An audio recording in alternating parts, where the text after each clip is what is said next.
Hey, what's going on? Jeff Ratcliffe here. You know, at Pro Football Focus, we love stats. And for fantasy purposes, it's all about the stats. The more you know, the more advantage you have on your opponent.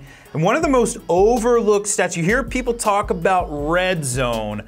I don't care as much about red zone as I do about end zone.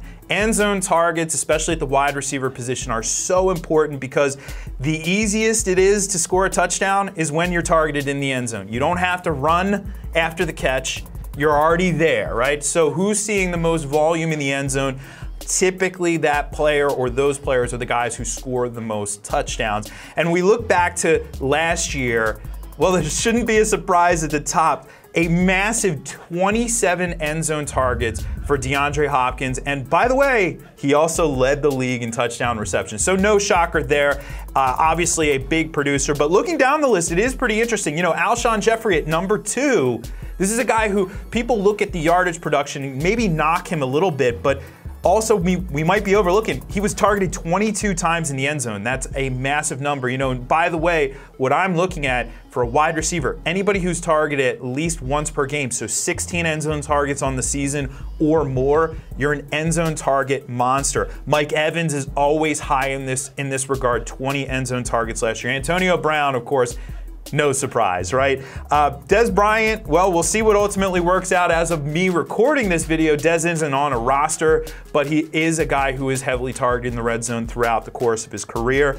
However, number 6, well, tied, I guess, with Dez Bryant. I shouldn't say number 6, but tied with Dez Bryant at 18 end zone targets. Josh Doctson, really? Really. Josh Doctson saw 18 end zone targets last year, big-bodied receiver, and that is something to consider if you're thinking about taking a flyer on Josh Doctson in fantasy drafts this year. He's going to be a red zone asset, and he has Alex Smith some stability at the quarterback position. Julio Jones, much maligned for not scoring touchdowns for his fantasy owners. Well, he saw 18 end zone targets, so expect that touchdown total to go up this year, heavily used in the red zone. A couple other interesting names at the bottom of the list. Michael Crabtree, always a red zone asset, now in Baltimore. Marvin Jones, you know the Lions? They have this guy named Golden Tate. Yeah, well, they don't know that in the red zone because they never throw him the ball. It's always Marvin Jones, and that is obviously good for fantasy purposes. And how about Robbie Anderson? Kind of the only guy there for the Jets.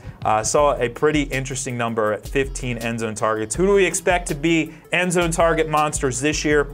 Of course, DeAndre Hopkins. Of course, Antonio Brown. Mike Evans, he'll continue to be high in that regard. I expect Julio to be one of the highest yet again as well. So that means Julio, it's rare to get a value in the early rounds of fantasy drafts, but because people are down on him, you may get him in the second round of a 12-team league, and that is half a decent value, believe it or not, on Julio Jones. So don't overlook this list. Pay close attention to the end zone targets during the season. And tell us, who do you think out of the wide receivers is going to lead the league in end zone targets this year? Give us a comment below. Let us know who you think there. Of course, subscribe for more videos from us.